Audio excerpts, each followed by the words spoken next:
Bismillahirrahmanirrahim.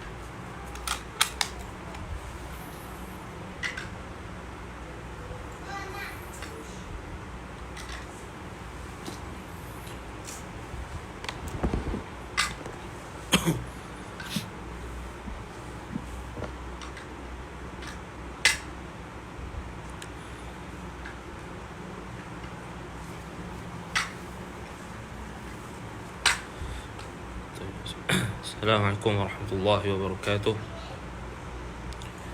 Innal hamdalillah nahmaduhu wa nasta'inuhu wa nastaghfiruh wa na'udzu billahi min shururi anfusina wa min sayyiati a'malina. Man yahdihillahu fala mudilla lahu wa man yudlil fala hadiya lahu. Asyhadu an la ilaha illallah wahdahu la syarika lahu. Asyhadu anna Muhammadan 'abduhu wa rasuluh. يا أيها الذين آمنوا اتقوا الله حق تقاته ولا تموتن إلا وأنتم مسلمون. يا أيها الناس اتقوا ربكم الذي خلقكم من نفس واحدة وخلق منها زوجها وبث منهما رجالا كثيرا ونساء. واتقوا الله الذي تساءلون به والأرحام إن الله كان عليكم رقيبا. يا أيها الذين آمنوا اتقوا الله وقولوا قولا سديدا يصلح لكم أعمالكم ويغفر لكم ذنوبكم ومن يطع الله ورسوله فقد فاز فوزا عظيما.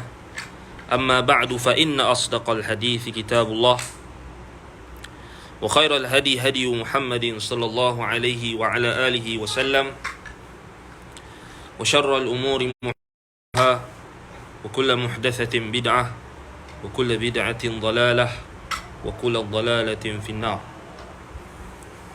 أما بعد. Alhamdulillah, bersyukur kita kepada Allah Subhanahu wa taala kerana kita diberikan kesempatan pada petang ini untuk kita meneruskan pengajian bersiri kita, itulah membahaskan berkenaan dengan kitab As-Sunnah oleh Al-Imam Abu Bakr Ahmad Ibni Amr Ibni Abi Asim rahimahullah, yang wafat pada tahun 287 Hijrah. Baik, insyaAllah kita akan sambung pada hadis yang ke 30 ataupun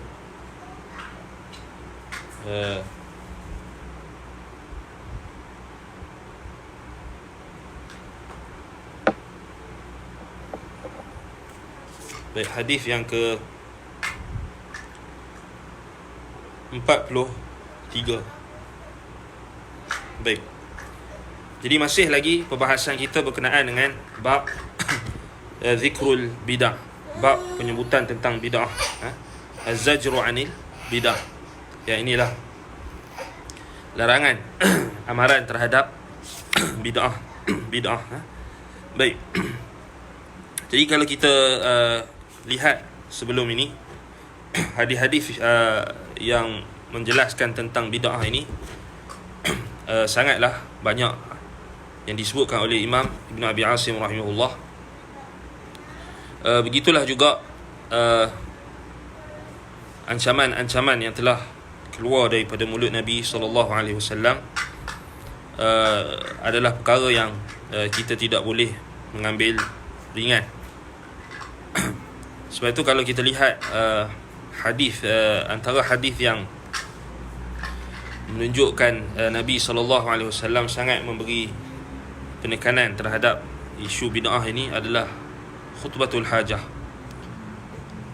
Sebagaimana dalam riwayat Imam Muslim, Nabi SAW di dalam khutbah, muqaddimah khutbah baginda sallallahu alaihi wa ala alihi wasallam,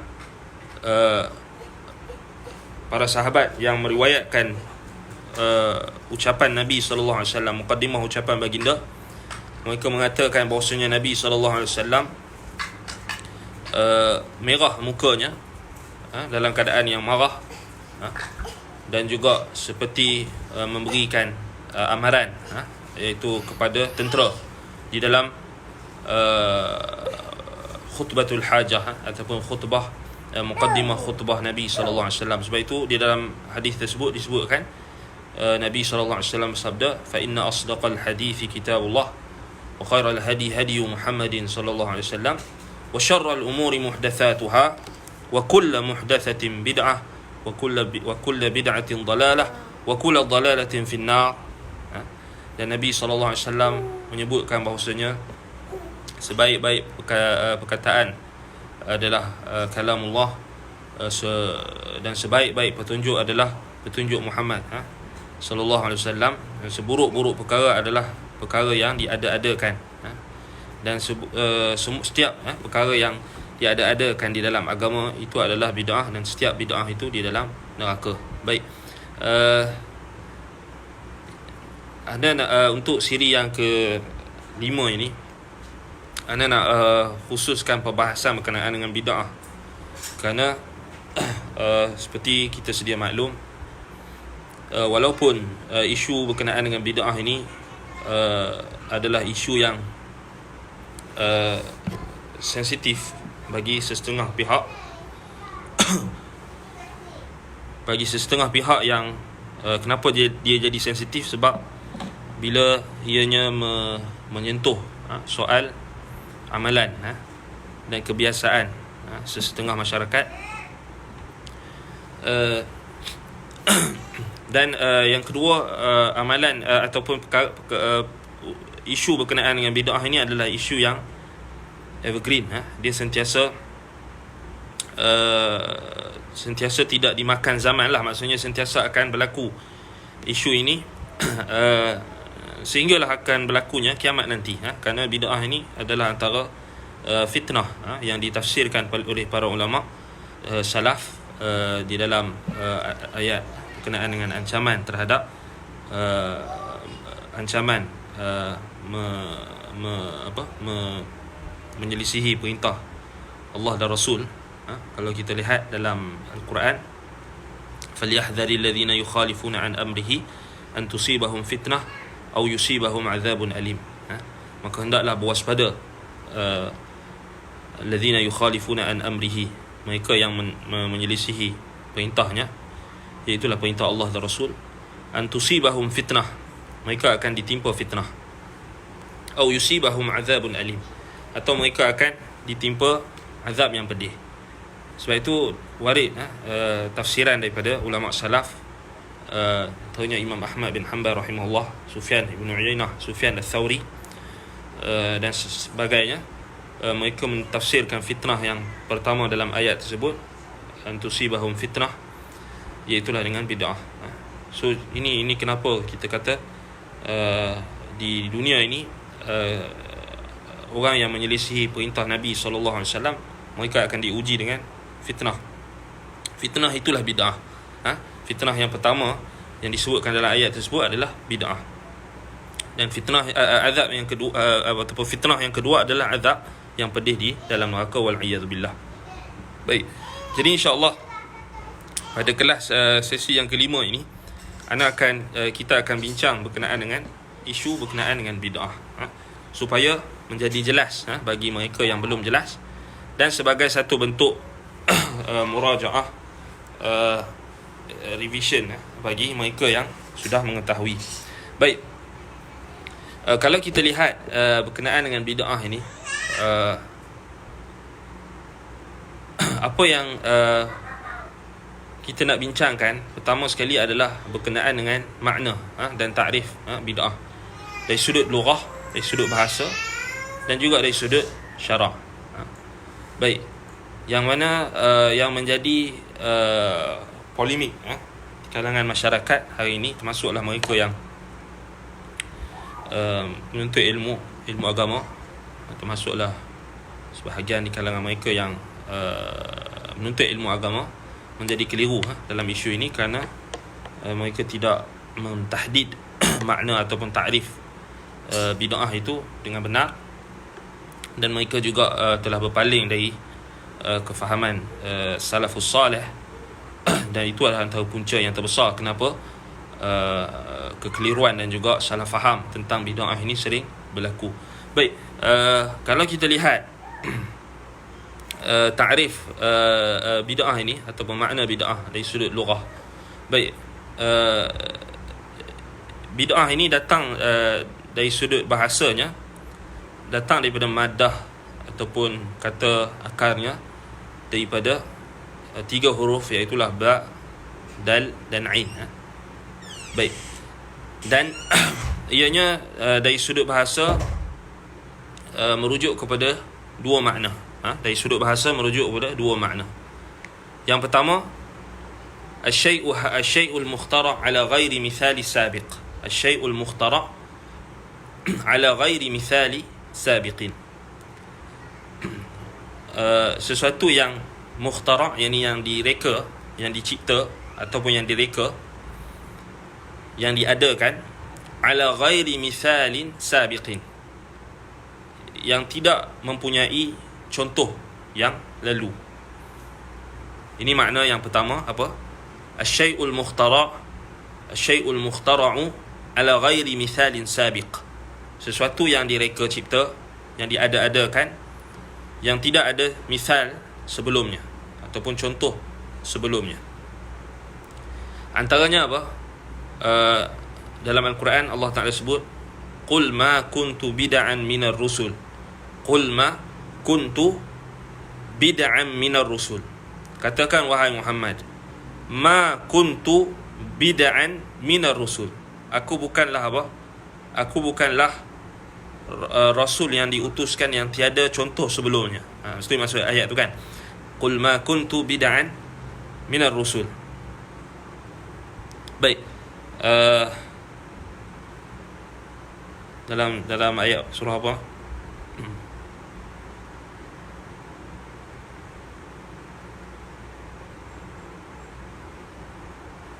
Dalam surah Al-Ahqaf ayat 9. Al-Ahqaf ayat 9. Qul ma kuntu bid'an minar rusul. Katakan wahai Muhammad, bukanlah aku seorang rasul pembawa agama yang berlainan dari agama yang dibawa oleh rasul-rasul telah lalu. Maksudnya aku bukanlah rasul yang baru, yang bawa benda yang baru lah, bukan bawa benda bid'ah, bukan bawa benda yang baru, tetapi aku hanya membawa risalah tauhid, agama yang dibawa oleh nabi-nabi yang telah lalu. So Nabi Muhammad SAW, Allah Ta'ala perintahkan Nabi SAW supaya menafikan baginda SAW bukanlah rasul yang membawa bid'ah ataupun rasul yang tidak ada contoh yang sebelumnya. Itu yang dimaksudkan dengan makna yang pertama dari sudut bahasa, makna bid'ah. Baik, apa maksud bid'ah dari sudut bahasa? Asy-syai'ul mukhtara'u ala ghairi mithalin sabiq. Sesuatu yang dicipta ataupun yang diada-adakan, yang datang yang tidak mempunyai contoh yang lalu. So di situ ayat dalam surah Al-Ahqaf ayat 9, ini makna yang pertama, bid'ah dari sudut bahasa. So menunjukkan apa? Nabi SAW bukanlah nabi yang baru ataupun bukanlah rasul yang bawa benda yang baru, tetapi nabi adalah rasul yang diutuskan untuk membawa perkara yang juga dibawa oleh nabi-nabi dan rasul yang sebelumnya. Baik. Kemudian kalau kita tengok makna yang pertama ni, asy-syai'ul mukhtara' ala ghairi mithalin sabiq, ini juga datang dalam perkataan Umar radhiyallahu anhu. Perkataan Umar bin Al-Khattab radhiyallahu anhu ketika dia melihat manusia melakukan solat tarawih secara berjemaah di masjid, dihimpunkan, iaitu pada awalnya mereka berselerak, mereka mengikut imam masing-masing. Kemudian Umar radhiyallahu anhu memerintahkan supaya Ubay bin Ka'ab menjadi imam, dan semua manusia mengimamkan solat Ubay yang menjadi imam mereka, iaitu disatukan di bawah satu imam. Kemudian Umar pun mengungkapkan ucapannya yang masyhur, ni'matul bid'ah, ataupun ni'matil bid'ah hadhihi, ni'mah al bid'ah. Baik. Jadi bid'ah di sini apa maksudnya? Asy-syai'ul mukhtara' ala ghairi mithalin sabiq, iaitu apa? Yang tidak ada contoh sebelumnya. Maksudnya apa? Yang tidak ada contoh sebelumnya. Ini dari sudut bahasa, dari sudut bahasa. Nanti kita akan tengok bagaimana kita nak jawab syubhat mereka ahlul bid'ah wal dalal wa ahlul bid'ah wal ahwa, ahlul bid'ah hasanah ke apa ke. InsyaAllah kita akan jawab syubhat mereka. Baik. Begitulah juga perkataan Imam Asy-Syafi'i rahimahullah, al-bid'atu bid'atan, bid'atun mahmudah wa bid'atun madhmumah, fama wafaqa as-sunnah fahuwa mahmudun wa ma khalafa as-sunnata fahuwa madhmumun. Begitulah juga perkataan Imam Asy-Syafi'i rahimahullah, antaranya yang diriwayatkan oleh Abu Nu'aim di dalam Al-Hilyah. Imam Syafi'i kata apa? Bid'ah itu ada dua, bid'atan, bid'ah mahmudah, bid'ah yang terpuji, wa bid'atun madhmumah, dan bid'ah yang tercela. Fama wafaqa as-sunnah fahuwa mahmud. Apa yang menepati sunnah maka ianya adalah terpuji, bid'ah yang terpuji. Wa ma khalafa as-sunnah fahuwa madhmumun. Apa yang bertentangan atau menyelisihi sunnah maka ianya adalah tercela. Baik. Jadi ini adalah makna pertama dari sudut bahasa bid'ah. Sebab itulah Al-Imam Ibn Rajab Al-Hanbali rahimahullah di dalam kitabnya Jami'ul Ulumul Hikam, dia kata apa? Wa amma ma waqa'a fi kalami salaf min istihsan ba'd al-bid'ah min istihsani ba'd al-bid'ah fa innama dhalika fil bid'ah al-lughawiyyah la syar'iyyah. فمن ذلك قول عمر رضي الله عنه لما جمع الناس في قيام رمضان على إمام واحد في المسجد وخرج ورآهم يصلون كذلك فقال نعمة البدعة هذه. Baik. Ibn Rajab Al-Hanbali rahimahullah dia kata apa? Dia kata apa yang berlaku pada kalam salaf, apa yang dimaksudkan di dalam kalam salaf min istihsan ba'dil bid'ah, yang menhasankan ataupun memperelokkan sebahagian bid'ah-bid'ah, maka fa innama dzalika fil bid'i lughawiyyah la syar'iyyah. Maka yang dimaksudkan dengan perkataan Imam Syafi'i, perkataan Umar Ibn Khattab radhiyallahu anhu, kata Ibn Rajab Al-Hanbali rahimahullah, adalah dari sudut lughah, dari sudut bahasa, dari sudut lughawiyyah, dari sudut bahasa, la asy-syar'iyyah, bukan dari sudut syar'i, bukan dari sudut syariat. Sebab itu kalau kita tengok balik apa yang dimaksudkan dengan bid'ah dari sudut bahasa ini, dibezakan dengan bid'ah dari sudut syariat. Ini antara perkara yang sangat penting, kerana jikalau kita tidak boleh membezakan antara istilah syar'i dengan istilah lughawi, maka kita akan takhabbut, kita akan celaru, dan kita akan mencampur adukkan antara bid'ah dari sudut bahasa dan juga bid'ah dari sudut syariat. Sebab itu ini antara perkara yang noktah yang sangat penting yang perlu kita ketahui. Baik. Jadi itu yang dimaksudkan dengan bid'ah dari sudut bahasa. Baik. Jadi yang bergaduh isu bid'ah yang bid'ah sanah ni, mereka hanya membataskan bid'ah dari sudut bahasa, dan mereka telah berpaling dari sudut ta'rif bid'ah dari sudut syarak, dan kita akan bincangkan nanti. Itulah puncanya kenapa mereka marah, kenapa mereka menjadi sangat kita kata apa, sangat skeptikal, sangat allergi bila dibacakan hadis-hadis berkenaan dengan kullu bid'atin dalalah wa kullu dalalatin finnar. Mereka seakan-akan tak mau dengar, akan kena tutup telinga kalau sebut hadis-hadis tentang bid'ah.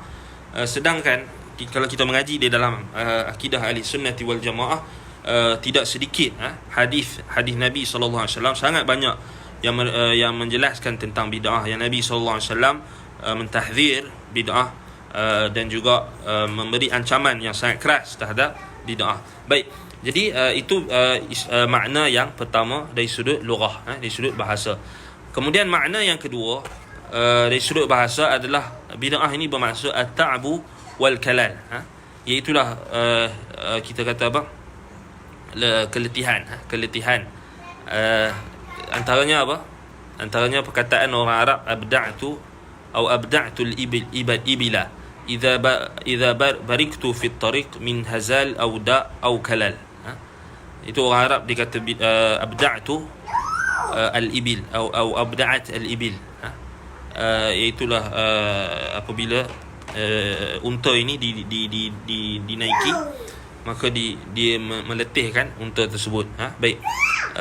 Antaranya juga perkataan seorang lelaki kepada Nabi sallallahu alaihi wasallam, inni ubdi abi fahmalani atau fahmalani faqala ma indi faqala rajulun ya Rasulullah adilluhu ala ma yahmiluhu faqala sallallahu alaihi wasallam man dalla ala khairin falahu mithlu ajrin fa'ilih. Baik.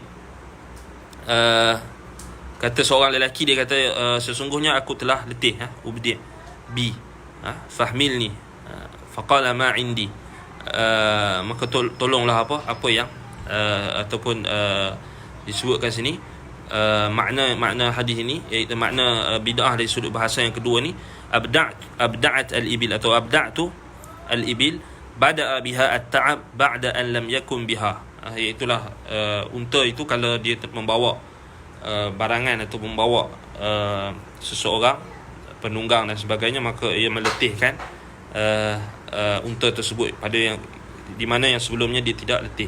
So itu antara dua makna, kita kata makna bid'ah dari sudut lughah, dari sudut bahasa.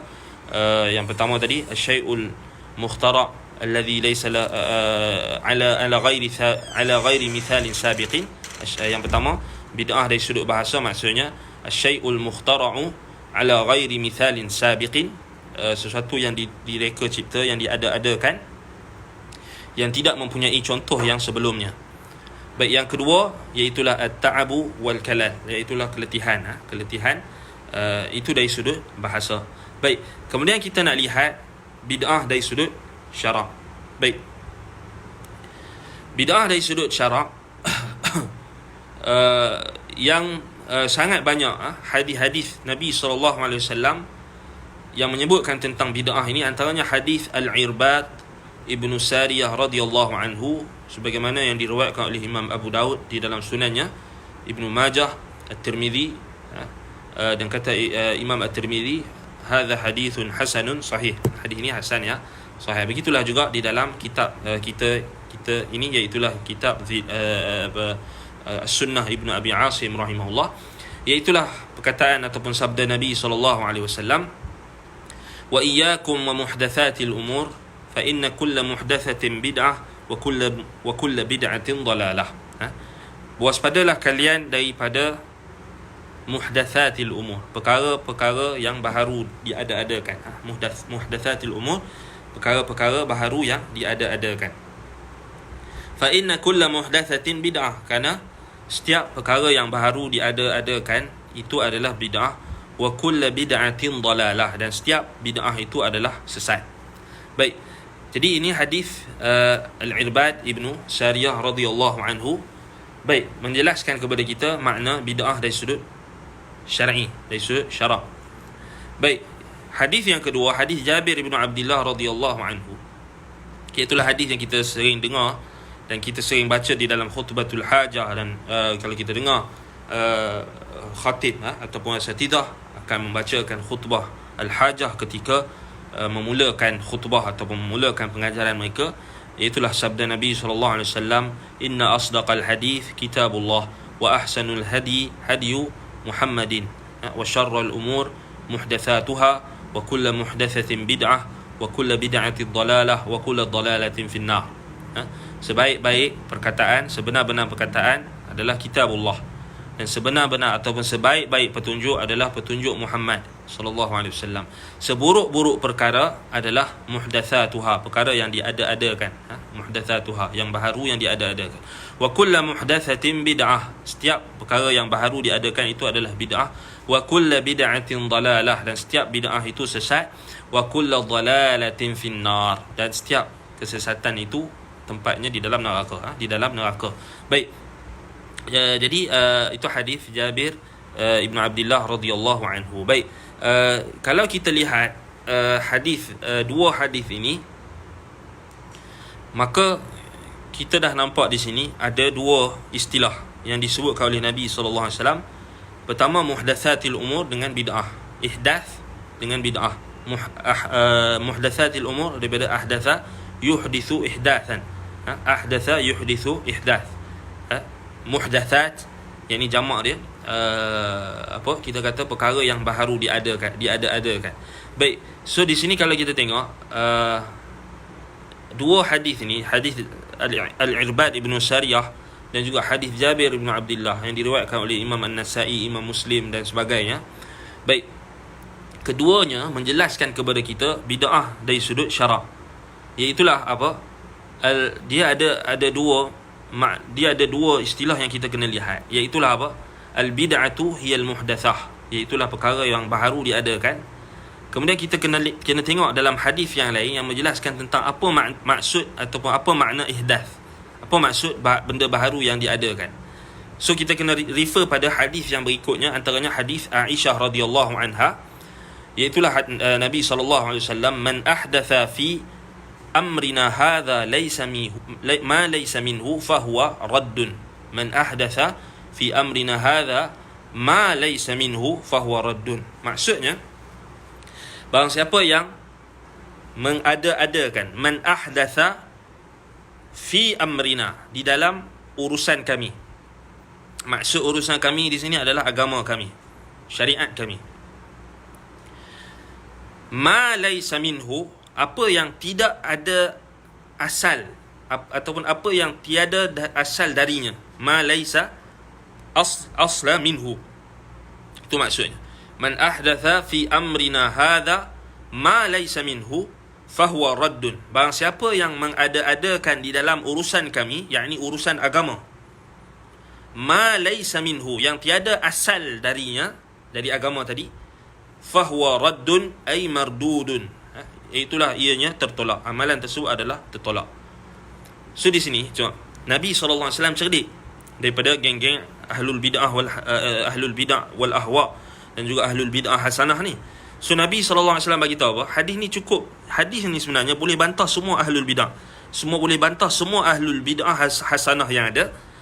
Sebab Nabi dah bagi tahu, man ahdatha fi amrina hadha ma laysa minhu fahuwa raddun. Barang siapa yang mengada-adakan perkara baharu fi amrina hadha, dalam urusan kami ini, maksudnya dalam urusan agama. So Nabi SAW telah membataskan bid'ah yang dicela ini adalah apa yang melibatkan urusan agama. Apa yang melibatkan urusan agama. Man ahdatha fi amrina hadha ma laysa minhu fahuwa raddun.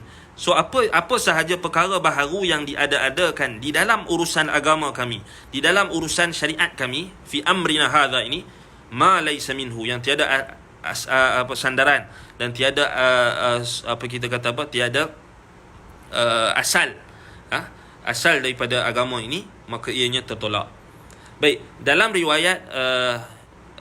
riwayat Imam Muslim, tadi riwayat Al-Bukhari, juga lafaz Ibn Muslim, satu lagi riwayat daripada Aisyah radhiyallahu anha, man amila amalan laysa alaihi amruna fahuwa raddun. Tadi man ahdatha fi amrina hadha ma laysa minhu, barang siapa yang mengada-adakan. Kemudian yang kedua, man amila amalan, barang siapa yang beramal dengan satu amalan, laisa alaihi amruna, yang tidak ditunjukkan oleh syariat kami, agama kami, fahuwa raddun, maka ianya tertolak. Maksudnya dia takkan diterima oleh Allah Subhanahu Wa Taala, tidak dapat pahala, akan tertolak, sia-sia.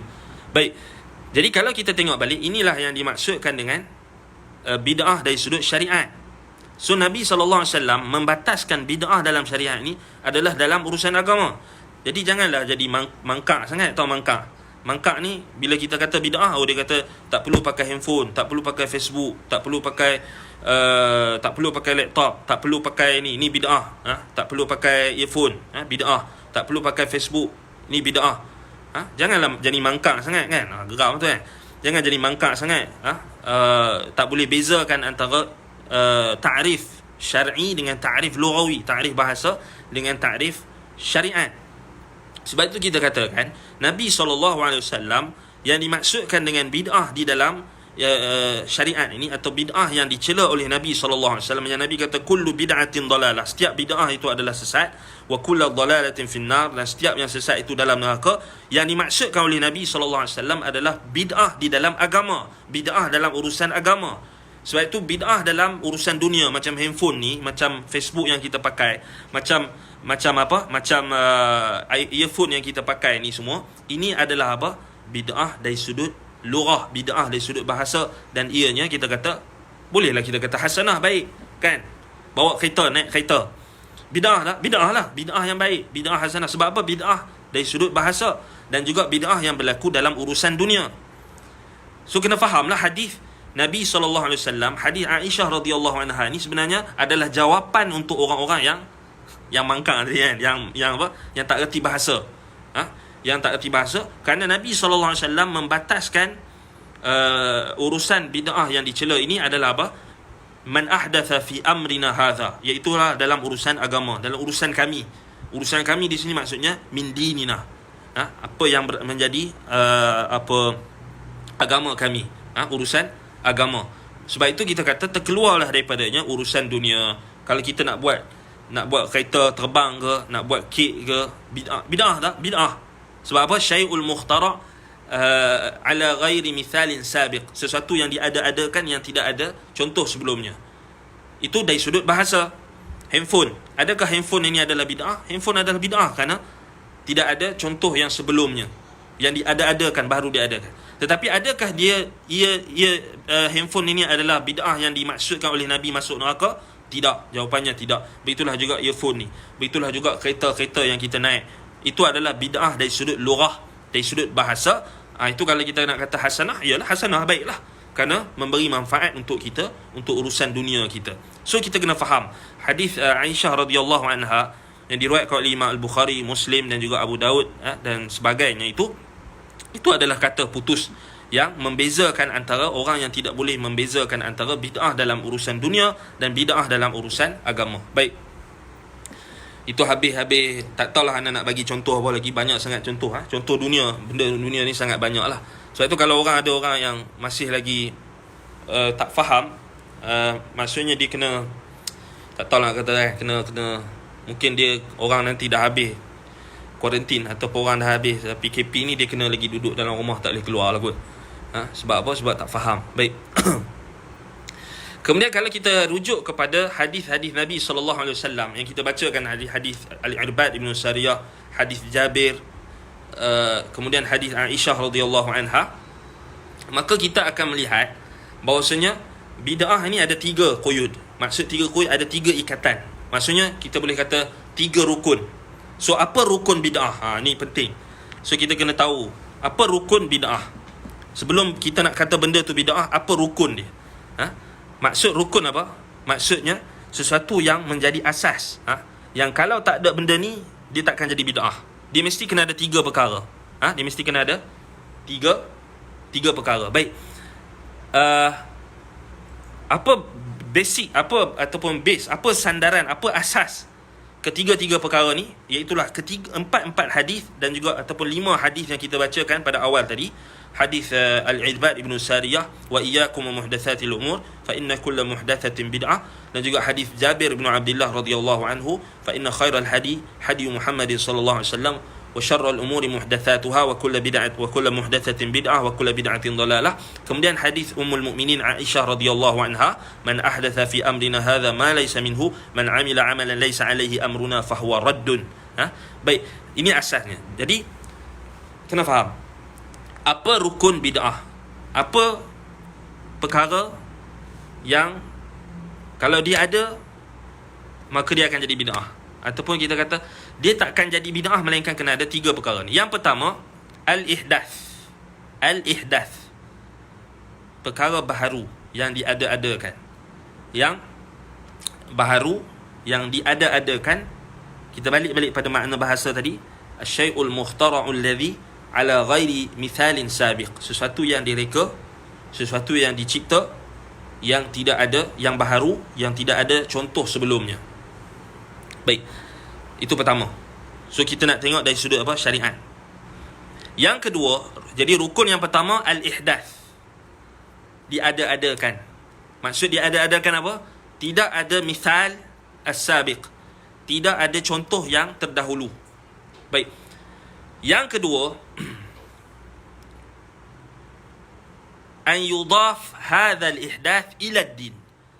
Baik, al-ihdath yang pertama tadi, perkara yang baharu diada-adakan, yang tidak ada contoh sebelumnya.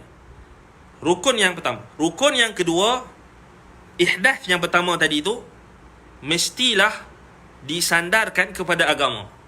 Maksudnya apa? rukun yang kedua nak jadi bid'ah, hendaklah perkara yang diada-adakan itu, baharu yang diada-adakan tanpa contoh sebelumnya itu, disandarkan kepada agama. Yang ni rukun kedua. Mestilah benda yang direka itu disandarkan kepada agama. Nampak? Yang disandarkan kepada agama. Rukun yang ketiga, alla yastanida hadha al-ihdath ila asli syar'i bi tariqin khas aw am. Iaitulah yang ketiga, tidak disandarkan perkara baharu yang diada-adakan itu kepada asal syariat, yakni dalil. Sama ada dengan cara yang khas, secara yang khusus, au am, ataupun secara umum. Baik, kita akan explain tiga rukun ni one by one. Baik. So kita dapat tiga rukun bid'ah. Apa tiga rukun bid'ah? Kalau kita nak berdebat dengan orang yang kaki bid'ah apa semua ni, kita kena tahu ni tiga rukun ni. So kita tanya dia, kalau dia tak tahu, dia tak payah sembang lah, tak payah sembang kencang. Baik, yang pertama apa? An yudhaf atau al-ihdath. Pertama, perkara baharu diadakan. Yang kedua, rukun kedua bid'ah, hendaklah perkara baharu yang diadakan itu disandarkan kepada agama. Nampak? Yang ketiga, hendaklah apa? Perkara yang baharu yang disandarkan kepada agama itu tidak dinisbahkan atau tidak disandarkan kepada mana-mana asal yang ada di dalam syarak. Iaitulah apa? Asal dalam syarak sama ada dalil dari Al-Quran, As-Sunnah dan juga ijma' salaf. Ijma' salaful ummah. Itu yang dimaksud dengan asal syarak.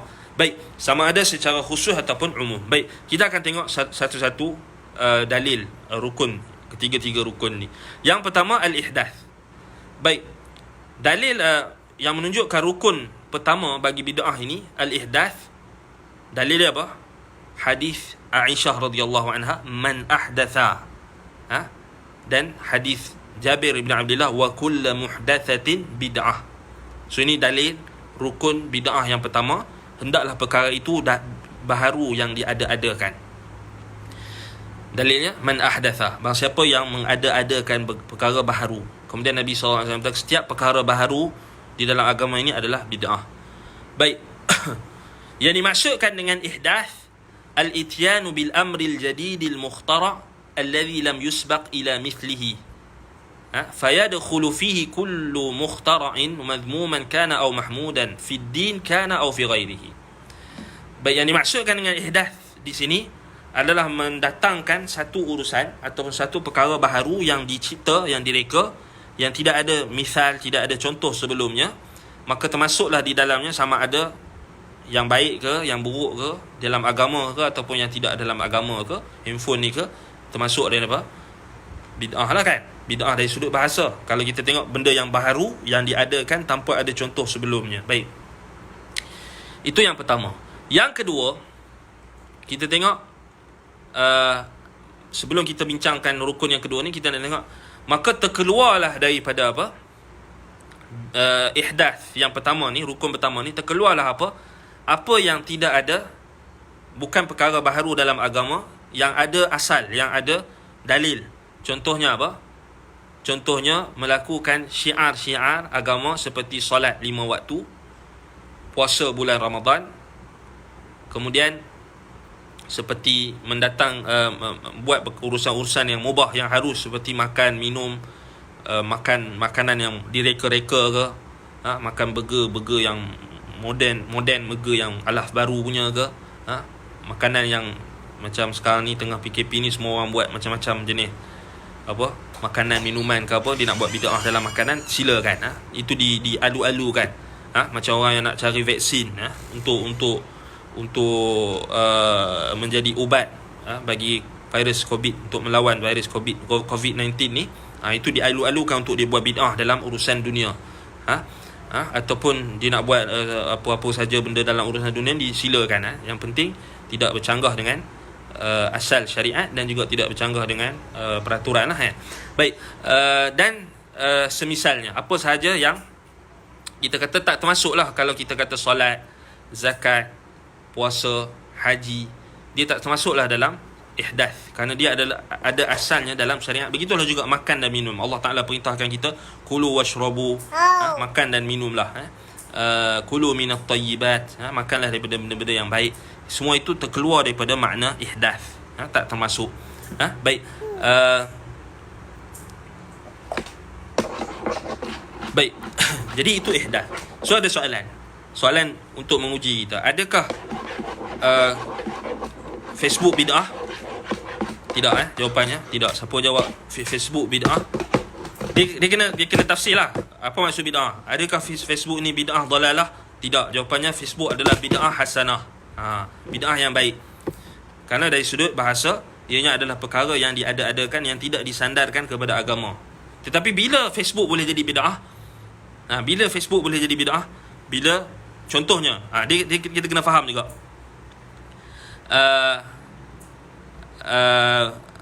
Baik, kita kena faham bila kita kata Facebook ni bid'ah tak? Kalau ikut ta'rif bahasa, asyai'ul mukhtara'u alladhi ala ghairi mithalin sabiq, sesuatu yang direka, yang tidak ada contoh sebelumnya. Kena tak dengan Facebook? So Facebook ni siapa yang reka? Mark Zuckerberg. So dia telah buat bid'ah dalam tahun bila? 2006 ke 2005 ke 2007 kan, lebih kurang macam itulah. So dia buat Facebook ni. So adakah dia bid'ah dari sudut bahasa? Ya, bid'ah dari sudut bahasa. Baik. Kerana dia dicipta, direka-reka yang tidak ada contoh sebelumnya. Kerana sebelum tahun 2006, 2005, sebelum tu tak ada media sosial macam Facebook. So itu maksudnya kita kata dia bid'ah. Tetapi adakah Facebook ni bid'ah dalalah? Adakah Facebook yang kita pakai ni bid'ah dalalah? Jawapannya tidak. Kerana apa? Kerana balik pada rukun yang kedua tadi, ayyudaf hadzal ihdath ila ad-din. Mestilah perkara baharu yang diada-adakan itu disandarkan kepada agama. Disandarkan kepada agama. Baik, jadi Facebook ni asalnya bid'ah tak? Bid'ah dari sudut bahasa. Kerana dia benda baharu yang diadakan. Bila dia boleh jadi bid'ah dalalah? Bila dia boleh jadi bid'ah dalalah? Bila contoh katakan ada seorang ustaz, dia kata zaman kita tengah PKP sekarang ni, umat Islam wajib mendownload Facebook. Kerana mendownload Facebook adalah salah satu perintah syariat. Siapa yang tak mendownload, siapa yang tak install Facebook di dalam laptop ataupun di dalam handphonenya, maka dia sesat, maka dia tak boleh kita berkawan dengan dia. Itu jadi bid'ah dalalah lah. Sebab dia telah menyandarkan Facebook tu kepada agama. Ataupun dia buat hadis palsu, katakan. Dia kata, barang siapa yang membuka Facebook setiap hari, maka dia akan mendapat pahala sekian. So dia jadikan agama. So bila Facebook boleh jadi bid'ah? Bila disandarkan kepada agama. So contohnya dia buat hadis palsu, dia kata barang siapa yang membuka Facebook pada setiap hari Jumaat lalu menulis la ilaha illallah, maka akan diampunkan dosanya sebanyak sekian. Sebanyak apa yang dia tulis, contohkan. So ketika itu Facebook maksudnya apa yang ditetapkan pada Facebook dia itu adalah bid'ah lah. Bid'ah dalalah. Pasal apa? Diletakkan, disandarkan kepada agama. So nampak tak? So kita faham sini rukun yang kedua sangat penting, supaya kita dapat membezakan antara bid'ah lughawiyah, bid'ah dari sudut bahasa, dengan bid'ah dari sudut syarak. So bid'ah dari sudut syarak, iaitulah yang kedua, rukun yang kedua, an yudaf hadzal ihdath ila ad-din. Hendaklah perkara baharu yang diadakan itu disandarkan kepada agama. So sebab itu kalau kita kata Facebook saja bid'ah tak? Bid'ah dari sudut bahasa, kerana dia dicipta tidak ada misal, tidak ada contoh sebelumnya. Tetapi adakah dari sudut syarak dia bid'ah? Tidak. Kecuali kalau ditetapkan, disandarkan kepada agama. Contohnya ada orang sesat ke, dia kata rukun Islam yang ke-6 ataupun yang ke-7, dia kata hendaklah menginstall Facebook. Contoh. Maka jadi bid'ah lah. Ketika itu jadi bid'ah. Sebab dia menyandarkan kepada agama. Ataupun dia buat hadis palsu tadi. Barang siapa yang buka Facebook sekian-sekian pada hari sekian, membaca la ilaha illallah, menulis di wallnya la ilaha illallah, lalu dia dapat pahala sekian-sekian, dia buat hadis palsu, maka ketika itu jadi Facebook tu jadi bid'ah. Maksudnya Facebook maksudnya apa yang disandarkan kepada Facebook dia tadi, maka jadi bid'ah.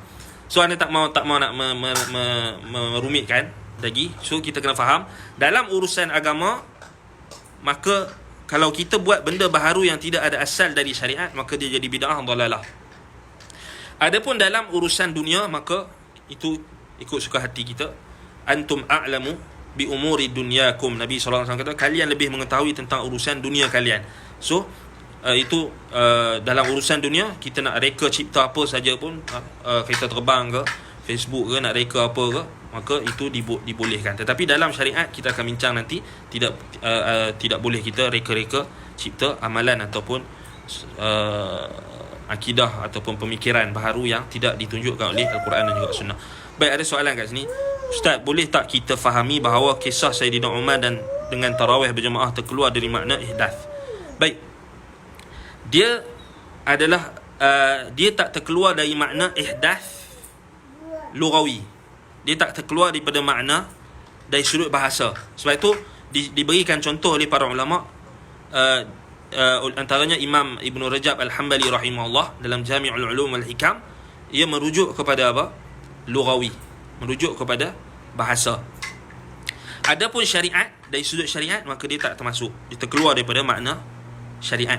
Ihdath, maksud ihdath di sini lebih umum berbanding bid'ah. Ihdath lebih umum berbanding bid'ah. Bid'ah lebih khusus. So kita akan tengok contoh nanti. Baik. Yang kedua, rukun yang kedua, hendaklah apa? Disandarkan perkara baharu yang diada-adakan itu kepada agama. Dalilnya apa? Dalilnya hadis Aisyah radhiyallahu anha, man ahdatha fi amrina hadha. So Nabi kata, bahawa siapa yang mengada-adakan, mereka cipta perkara baharu, amalan baharu di dalam fi amrina, dalam urusan kami, dalam agama kami. Maksud amrina hadha, maksudnya apa? Fi dinihi wa syar'ihi, dalam agamanya dan juga syariatnya. Baik. Jadi bid'ah, rukun bid'ah yang kedua, mestilah ihdath itu, perkara baharu yang diadakan itu, dinisbahkan kepada syariat dan disandarkan kepada agama biwajhin minal wujuh, daripada mana-mana wajah, daripada wajah-wajah, maksudnya daripada mana-mana arah sekalipun. Kalau disandarkan kepada agama, maka dia akan jadi bid'ah. Baik. Jadi daripada makna ini, kalau kita tengok balik, daripada rukun yang kedua ini, dia mesti sandar kepada agama. So kita dah kata tadi, Facebook bukan bid'ah, dalalah, kerana dia tidak disandarkan kepada agama. So kan, tak ada orang kata wajib siapa tak ada Facebook berdosa. Tak ada kan? Tak ada juga orang bagi buat kita kata apa, contohnya dia kata zaman COVID-19 ni wajib untuk solat, untuk kita semua solat, pakat-pakat solat sambil FB live ke. Tak ada kan? Kalau ada, dia dah buat bid'ah. So dia jadi bid'ah tu, sebab dia menyandarkan kepada agama. Tapi kalau sebab kita kata tadi dia sandarkan kepada agama, daripada rukun yang kedua ini terpecah darinya 3 lagi usul ataupun 3 prinsip. So daripada rukun kedua ni terpecah daripadanya 3 usul ataupun 3 prinsip, 3 lagi prinsip yang untuk menjelaskan lagi makna bid'ah ini. Yang pertama, so ini masih lagi rukun yang kedua. So rukun yang kedua, ihdath, ayudafa hadzal ihdath ila ad-din. Hendaklah apa? Perkara baharu yang diada-adakan, rukun pertama, dia mestilah benda yang baru, yang tidak ada contoh sebelumnya. Kemudian kedua, mestilah disandarkan kepada agama. So mestilah disandarkan kepada agama ni, dia ada 3 pula prinsip. Yang pertama, at-taqarrub ila Allah bima lam yushra'. Hendaklah apa yang disandarkan kepada agama itu, tujuan dilakukan hal tersebut adalah untuk mendekatkan diri kepada Allah terhadap apa yang, ataupun di atas apa yang tidak disyariatkan oleh Allah. At-taqarrub ila Allahi bima lam yushra'. Mendekatkan diri kepada Allah dengan apa yang tidak disyariatkan oleh Allah. Contoh bid'ah apa? Contohnya memukul-mukul badan seperti yang Syiah buat. Syiah Rafidah tu, kita tengok dia setiap 10 Muharram, dewan meraihkan apa? Hari kematian Husain, Ibn Ali bin Abi Talib radhiyallahu an. So dia orang pukul-pukul badan. So apa tujuan dia? Taqarrub, untuk mendekatkan diri kepada Allah. Untuk mendekatkan diri kepada Allah. Apa lagi contoh bid'ah? Maulid Nabawi, Maulid Nabi. Seorang yang sambut Maulid Nabi, Apa tujuan dia? Taqarrub ilallah, untuk mendekatkan diri kepada Allah. Bima lam yushra', dengan apa yang tidak disyariatkan. Apa lagi contoh mendekatkan diri dengan Allah dengan perkara yang tidak disyariatkan? Contohnya apa? Apa lagi contoh yang lain?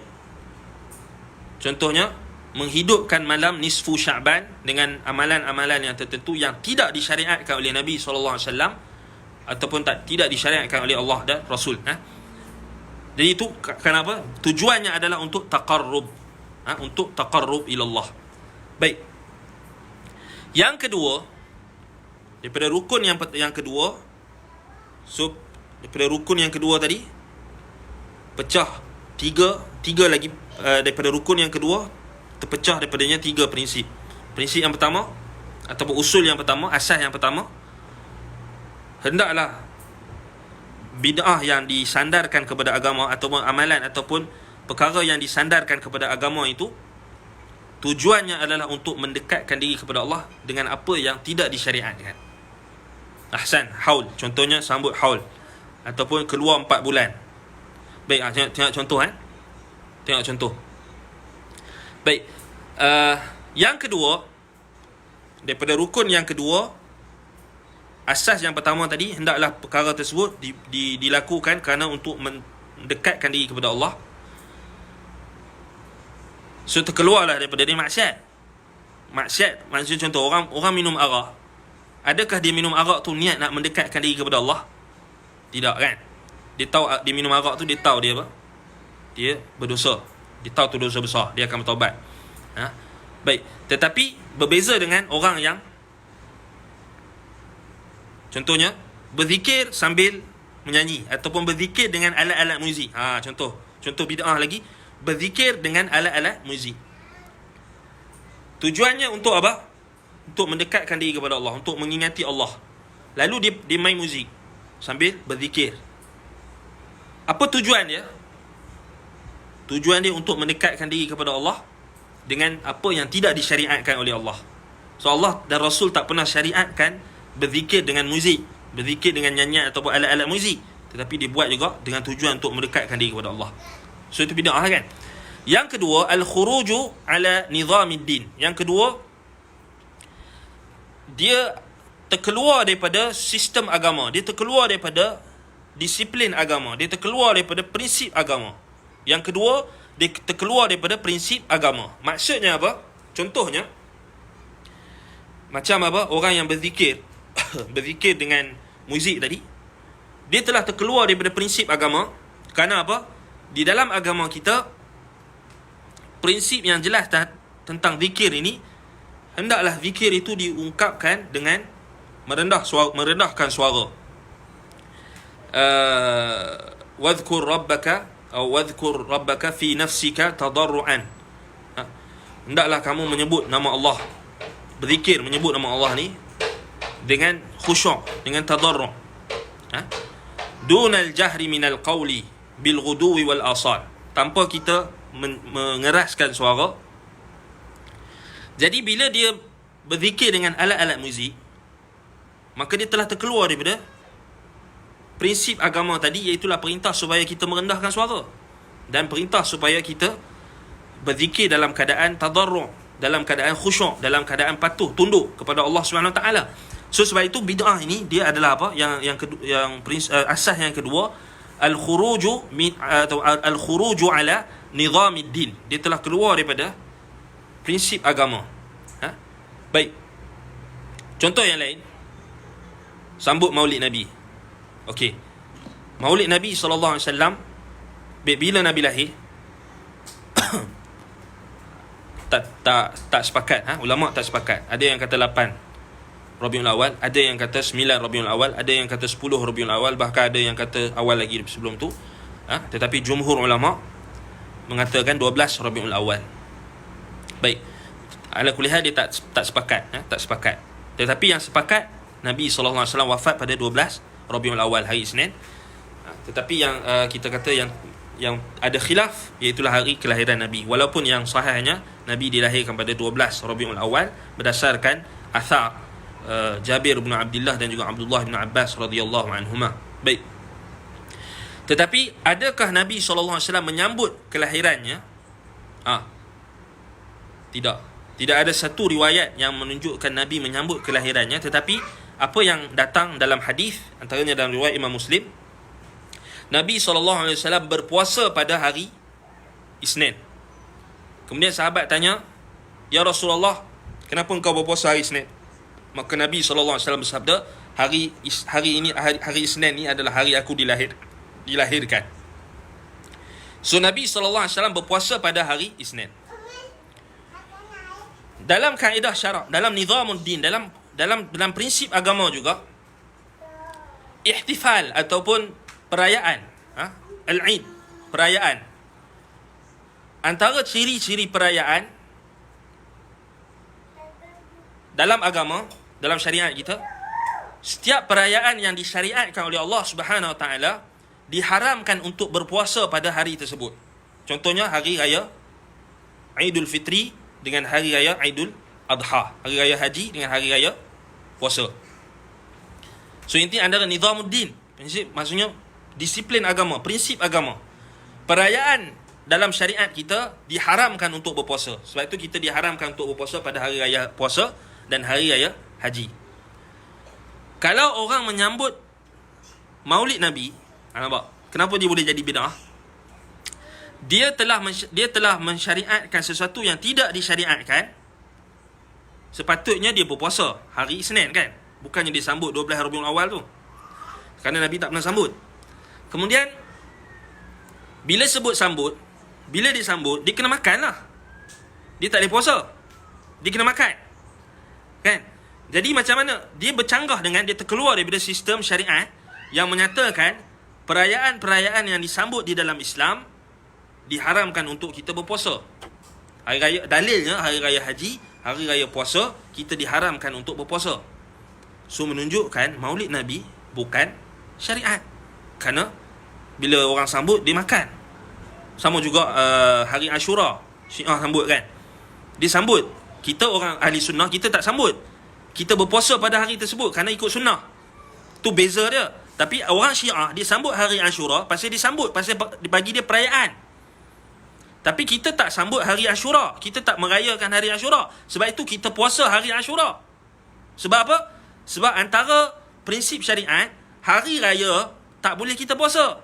Jadi bila kita puasa hari Ashura, menunjukkan hari Ashura tu bukannya hari perayaan, tetapi Syiah disambut. Tu yang dia buat bubur Ashura. Kalau kita nak buat bubur Ashura, buat je lah. Tapi puasalah hari Ashura tu. Janganlah buat sampai tak puasa. Kan? Makan bubur Ashura tak ada masalah. Tapi kalau dia buat dengan i'tiqad, kena buat tak payah puasa, kena merayakan hari Ashura tu, maka dia jadi bid'ah. Sebab apa? Sebab dia terkeluar daripada sistem syariat. Dia terkeluar daripada nizamuddin. Dia terkeluar daripada sistem yang ada di dalam syariat. Bahawasanya apa? Perayaan itu mestilah kita tak boleh berpuasa. Mesti kena makan. Sebab itu Nabi SAW bagi tahu apa? Ayyamut Tashriq. Yang ini 11, 12, 13 Zulhijjah. Selepas daripada Raya Haji, Yaumul Adha, Yaumul Nahar, 10, selepas daripada 10 Zulhijjah, 11, 12, 13 Ayyamut Tashriq. Nabi kata apa? Ayyamul akl wasyurb wa zikrullah. Hari makan, hari minum dan hari untuk mengingati Allah. So Nabi ikatkan hari 12, 13 tu kita kena makan. Sebab apa? Hari raya. Masih lagi mood raya. Sebab tu raya haji dia lebih sikit kan. Masih lagi dalam mood raya. Sebab kita diperintahkan untuk makan dan minum. Kalau yang puasa bagi orang yang tak ada hadyu, yang tak boleh sembelih, waktu dia buat haji, dia tak boleh sembelih, dia boleh berpuasa 3 hari. Kemudian dia lengkapkan 7 hari untuk lengkapkan 10 hari bila dia balik ke tempat dia. Kalau dia tak ada duit nak beli kambing ataupun binatang untuk disembelih, itu saja diberikan pengecualian. Adapun orang yang mampu, yang dah buat sembelihan, dia kena makan dan minum hari tersebut. Sama juga kita yang buat korban, kita kena makan dengan minum. Kita kena makan korban kita tu. Buat kenduri, makan. Sebab apa? Hari tersebut adalah hari perayaan. Adapun hari Ashura, dia bukan perayaan. So itu kita kata bid'ah ni dia terkeluar daripada sistem syariat. Itu prinsip yang kedua. Prinsip yang ketiga, wa huwa dzara'i'ul mufdiyati ila al-bid'ah. dia adalah wasilah yang boleh membawa kepada bid'ah. Maksudnya bila kita sebut tentang rukun yang kedua ni, hendaklah dia disandarkan kepada agama. Dia ada 3 prinsip, ada 3 asas. Dilakukan kerana untuk taqarrub, untuk mengingati Allah, untuk mendekatkan diri kepada Allah. Kemudian dia terkeluar daripada sistem agama, dia terkeluar daripada syariat, sistem syariat yang ditetapkan oleh Nabi SAW. Yang ketiga, dia adalah dhara'i', dia adalah apa yang boleh membawa, iaitulah apa kita kata, wasilah yang boleh membawa, ataupun pintu-pintu yang boleh membawa kepada bid'ah. Al-dhara'i'u al-mufdiyah ila al-bid'ah, atau ila al-bid'ah, dia akan membawa kepada bid'ah. Baik. Jadi kalau kita faham 3 quyud, 3 rukun ataupun 3 prinsip, 3 asas daripada rukun yang kedua ni, maka terkeluarlah daripadanya apa? Perkara-perkara yang direka cipta dalam urusan dunia. Contohnya apa? Kereta, handphone, Facebook, yang tak ada kaitan dengan urusan agama. Baju kita, kopiah ni ke. Baik. Kemudian apa lagi? Begitulah juga terkeluar daripadanya maksiat-maksiat dan juga perkara-perkara mungkarat, perkara-perkara mungkar. Baik. Kecuali bila maksiat boleh jadi, bila maksiat boleh jadi bid'ah? Soalan. Berdasarkan 2 rukun ni. Contoh ana bagi. Main alat muzik, maksiat tak? Muzik haram dengan ijma'. Haram dengan hadis Nabi SAW, berdasarkan hadis Nabi. Antaranya hadis riwayat Imam Al-Bukhari, la yakunanna min ummati aqwamun yastahilluna al-hira wal khamra wal ma'azif. Akan ada orang yang menghalalkan apa, Nabi kata, kaum yang di kalangan kaumku akan ada yang menghalalkan muzik, alat-alat muzik. Baik. Kemudian ijma', sahabat, ijma' sahabat. Baik, jadi dia maksiat. Muzik adalah maksiat. Bermain alat muzik adalah maksiat. Baik, bid'ah tak? Tidak bid'ah kalau tidak disandarkan kepada agama dan tidak dilakukan dengan tujuan taqarrub. Bila dia jadi bid'ah? Bila dia beranggapan ataupun meyakini dia bermain alat muzik itu untuk mendekatkan diri kepada Allah. Dia main alat muzik, dia main gitar ke, tujuannya untuk mendekatkan diri kepada Allah. Dia kata, aku main muzik ni untuk mendapat pahala, untuk mendekatkan diri kepada Allah. So dia jadi bid'ah. Sebab apa? Dia ada asas yang pertama daripada rukun yang kedua tadi, dia disandarkan kepada agama dan dia dilakukan ala wajhi taqarrub ila Allah bima lam yushra'. Dia telah melakukan perkara dengan tujuan untuk mendekatkan diri kepada Allah dengan apa yang tidak disyariatkan oleh Allah Subhanahu Wa Taala. Dan yang kedua, dia telah keluar daripada sistem syariat, kerana Nabi SAW tidak pernah mensyariatkan untuk berzikir ataupun untuk mendekatkan diri kepada Allah ni dengan muzik, dengan alat muzik. Kemudian dia adalah perkara yang boleh membawa kepada bid'ah, boleh membawa apa? Kepada bid'ah. Itu ciri-ciri semua bid'ah ni, dia akan membawa kepada bid'ah yang lebih dahsyat. Baik.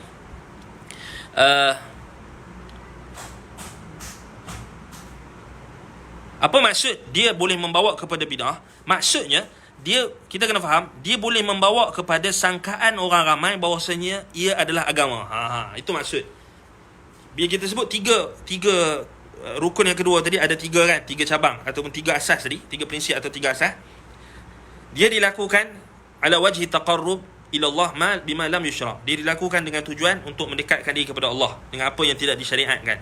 Kemudian yang kedua, al-khuruj ala nizamiddin. Dia terkeluar daripada sistem syariat, dia terkeluar daripada apa yang Nabi SAW tunjukkan. Yang ketiga,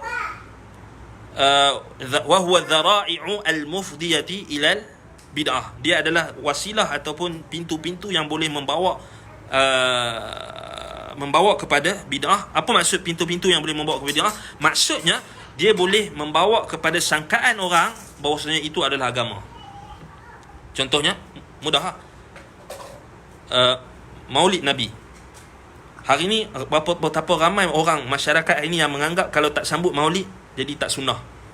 Jadi berapa ramai orang hari ni yang menganggap menyambut Maulid Nabi adalah sunnah. Betul tak? Kerana dia telah membawa kepada bid'ah, maksudnya dia adalah pintu-pintu yang membawa kepada orang menyangka, orang ramai menganggap bahawasanya perbuatan tersebut adalah agama. Nampak? Itu jadi bid'ah sebab dia membawa kepada orang menyangka itu adalah bid'ah, adalah agama. Contoh apa lagi?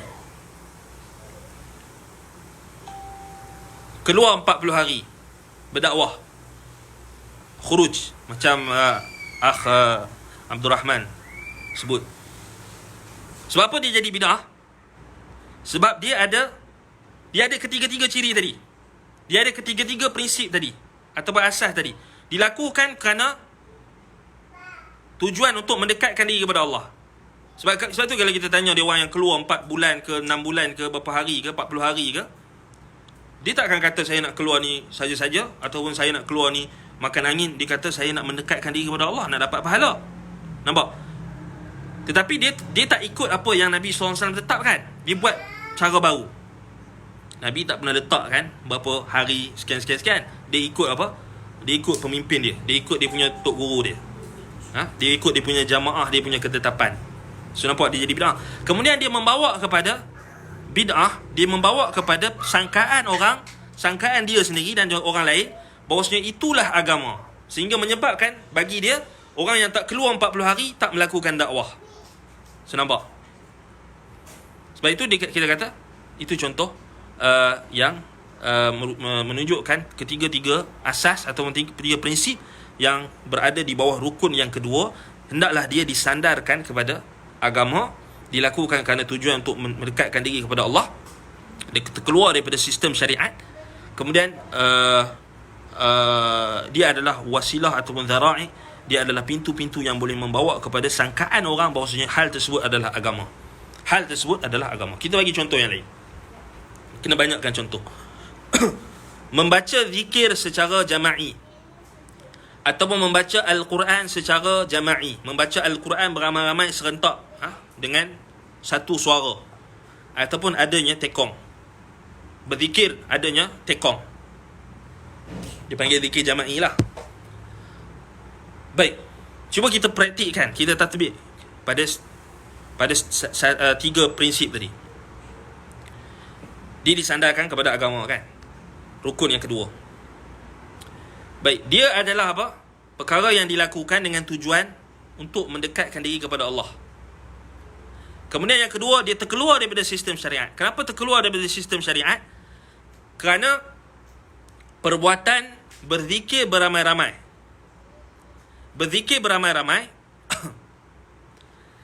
Kemudian dalam keadaan adanya tekong yang memimpin zikir tersebut dan suara yang serentak, maksudnya dia jama'i lah, beramai-ramai.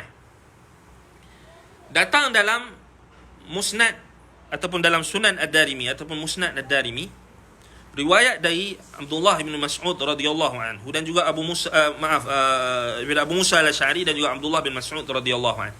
Berkenaan dengan Abu Musa al-Asy'ari, dia telah melihat berlakunya halaqah-halaqah di Masjid Kufah ketika itu, yang mana setiap halaqah di masjid tersebut diadakan, kemudian mereka berzikir beramai-ramai dan adanya tekong. Dan tekong tu dia kata, tasbihlah kamu 100 kali, maka bertasbihlah mereka. Bertakbirlah kamu 100 kali, mereka pun bertakbir 100 kali berserentak, beramai-ramai secara jama'i. Baik, kemudian Abu Musa al-Asy'ari bertanyakan kepada Abdullah bin Mas'ud radhiyallahu anhu tentang hal tersebut. Lalu Abdullah bin Mas'ud datang dan mengingkari perbuatan mereka. Dan Abdullah bin Mas'ud kata, perkara yang mereka buatkan itu adalah perkara yang bid'ah. Kemudian Abdullah bin Mas'ud menyebutkan bahawasanya apa yang mereka lakukan itu adalah sesuatu yang salah. Maksud keluar daripada sistem syariat, keluar daripada apa yang petunjuk Nabi SAW. Jadi Nabi SAW tak pernah ajar zikir itu dibaca secara beramai-ramai dengan adanya tekong yang memimpin secara beramai-ramai. Sebab itu kita kata dia terkeluar daripada nizam din, al-khuruju ala nizam din, dia terkeluar daripada sistem agama itu sendiri. Baik, yang ketiga, dia adalah wasilah dhara'i al-mufdiyah ilal bid'ah. Dia akan membawa kepada sangkaan orang bahawasanya hal tersebut adalah agama, sampai orang menganggap Kalau baca zikir seorang-seorang tak afdal. Jadi apa? Zikir ramai-ramai ni baru afdal. So nampak, dia nampak agama, dia nampak afdal. Sebab itu kita kenapa dia anggap benda tu agama, sebab dia rasa benda tu afdal. Benda tu lebih utama. Baca Quran seorang-seorang tak afdal dia kata. Baca Quran ramai-ramai, serentak ramai-ramai afdal. Sebab dia membawa kepada bid'ah, maksudnya membawa kepada sangkaan orang hal tersebut adalah agama. Sampai dia jadi tak boleh hidup kalau tak baca Quran ramai-ramai. Nampak? Baik. Soalan daripada Kashfi. Logo capal pada topi, kopiah, baju, jubah dan lain-lain. Adakah bid'ah hasanah kerana rekaan tersebut dalam urusan dunia? Baik. Sini kena tafsir. Baik, logo capal. Baik. Topi. Topi ni urusan apa? Kita kena clarify dulu. Topi ni urusan apa? Urusan dunia. Kopiah urusan apa? Urusan dunia. Baju, jubah urusan dunia. Bila dia boleh jadi bid'ah? Maksudnya bila dia boleh jadi bid'ah dalalah? Bila disandarkan kepada agama. Dia balik pada rukun yang kedua. Bila disandarkan kepada agama. Maksudnya dia tak perlu tunggu buat logo dulu. Dia kata sesiapa yang memakai kopiah yang berlogo capal di dalam solat Jumaat, maka dia akan mendapat pahala sekian. Bid'ah dalalah, bid'ah sesat. Tapi kalau dia setakat pakai kopiah ada logo capal, dia beli dia tak tahu.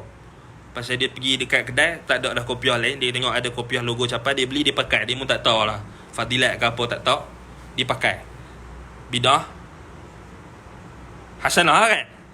Harus, bukan bid'ah pun, harus, benda yang harus. Tapi kalau dia start dia pakai, kemudian dinisbahkan kepada agama.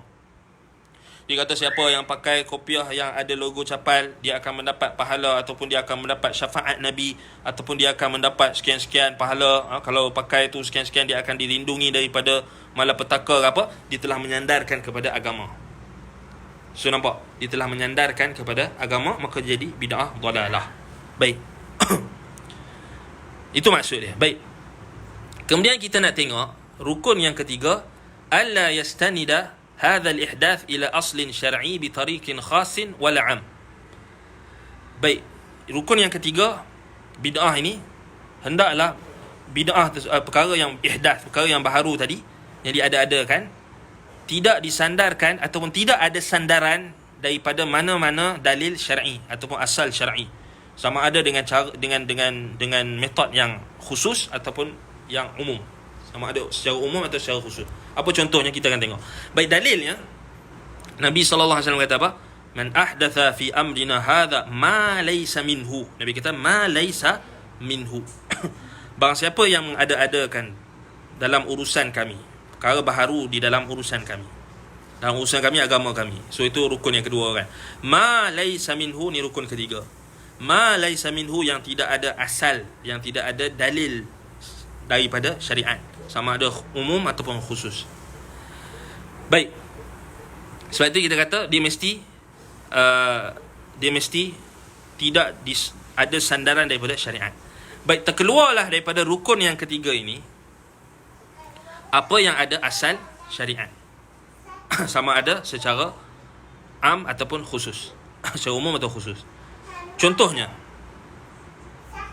apa yang disandar, perkara baharu yang diadakan, yang disandarkan kepada agama, yang ada mustanidan, yang ada sandaran kepada dalil syar'i, yang ada sandarannya dari dalil syar'i. Contohnya apa? Apa yang sabit daripada masalihul mursalah. Contoh, jam'us sahabah Al-Quran. Ni sahabat-sahabat Nabi menghimpunkan Al-Quran. Bid'ah tak? Bid'ah tak? Sahabat Nabi mengumpulkan Quran. Zaman Nabi kumpul Al-Quran tu tak kumpul kan? So sahabat kumpul Al-Quran. Tak termasuk bid'ah dalalah. Kenapa? Kerana dia ada asal syar'i, dia ada sandaran daripada syariat. Baik, dia ada sandaran daripada syariat. Sandaran ni apa? Perintah supaya menjaga Al-Quran. Perintah Allah Subhanahu Wa Taala, Allah akan menjaga Al-Quran. Inna nahnu nazzalna dhikra wa inna lahu lahafizun. Ada maksudnya ada dalil kan Allah Taala jaga Al-Quran. So macam mana nak jaga Al-Quran? Antaranya dengan menghimpunkan Al-Quran dalam satu mushaf, kan? Baik, begitulah yang dipandang oleh sahabat. Begitulah juga apa yang itu dalil umum, kan? Itu sandaran secara umum. Contoh sandaran secara khusus, sandaran syar'i secara khusus, contohnya solat tarawih secara berjamaah pada zaman Umar. Kerana adanya apa? Adanya sandaran yang khusus. Adanya sandaran khusus kerana apa? Hakikatnya Umar telah menghidupkan kembali syariat yang ditinggalkan. Sebab itu kalau kita tengok balik, apa yang dibuatkan oleh Umar, ada tak sandarannya? Ada. Nabi SAW solat malam dengan sahabat, dan solat tarawih, Nabi solat tarawih 3 hari bersama dengan sahabat. Kemudian Nabi tinggalkan, hari yang berikutnya Nabi tinggalkan. So ada sandaran. Kemudian ditinggalkan selepas itu, sama Abu Bakar pun ditinggalkan, semua masing-masing solat masing-masing. Umar hidupkan balik. So dia ada sandaran khusus. Sandaran khusus. So dia tak jadi bid'ah dalalah. Umar buat ada sandaran. Nampak? Dia tak jadi bid'ah dalalah. Baik. So sebab itu kenapa ulama masukkan dalam kategori bid'ah dari sudut lughah, kan, perkataan Umar tu. Bila dia tengok benda tu, dia kata ni'matu atau ni'matu bid'ati hadhihi, kan. Maksudnya sangat baik bid'ah ini. Bid'ah maksudnya dari sudut bahasa. Baik. Jadi kalau kita tengok apa yang dilakukan oleh Umar, adakah dia bid'ah dalalah? Jawapannya tidak, kerana Umar menghidupkan kembali sunanul mahjurah, sunnah-sunnah yang telah ditinggalkan pada zaman Abu Bakar, yang tidak dipraktikkan, yang pada mulanya Nabi SAW praktikkan, kemudian Nabi tinggal kerana Nabi bimbang benda tu akan jadi wajib. Kemudian bila dah terangkat sebab, ataupun dah terangkat sebab yang boleh mewajibkan solat tarawih secara berjemaah, iaitulah sebabnya Nabi wafat, syariat pun sudah lengkap, sudah sempurna, tidak turun lagi wahyu, maka ketika itu Umar menghimpunkan semula orang untuk solat tarawih secara berjemaah. So solat tarawih secara berjemaah bukan bid'ah dalalah, dan dia adalah bid'ah dari sudut bahasa. Kalau kita kata bid'ah hasanah, dia terkeluar daripada kullu bid'atin dalalah. Setiap bid'ah itu sesat. Dia tak termasuk dalam kategori bid'ah yang sesat. Baik. Satu kita kena faham, kalau kita kata dia bid'ah hasanah, bid'ah hasanah, Ibn Rajab Hanbali dah kata dah apa? Dia dalam konteks lughawi, dan konteks bahasa, bukan dari sudut syariat. Itu kita kena faham. Baik.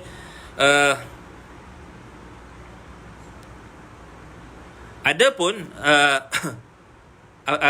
sebab itu kalau kita tengok balik, dia adalah ihdathun nisbi, iaitulah apa? Perkara baharu yang nisbi. Dia maksudnya tidak mutlak. Sebab itu kalau kita tengok balik,